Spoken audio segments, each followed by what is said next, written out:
আশা করি আলহামদুলিল্লাহ ভালো আছেন, আল্লাহর রহমত আমিও ভালো আছি। নতুন একটা ভিডিও নিয়ে হাজির হলাম। ইলিশ মাছের পেস্তা করে তৈরি করে কিছুটা সয়াবিন তেল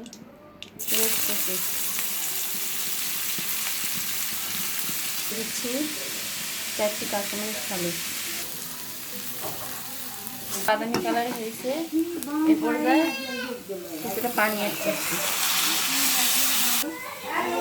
দিয়ে দিচ্ছে 1 চামচ হলুদের গুঁড়া, 1 চামচ লবণ, 1 চামচ মরিচের গুঁড়া, সব একসঙ্গে ভেজে নিব। এই পর্যায়ে দিয়ে দিব আমার ভেজে রাখা ইলিশ মাছের টুকরোগুলো।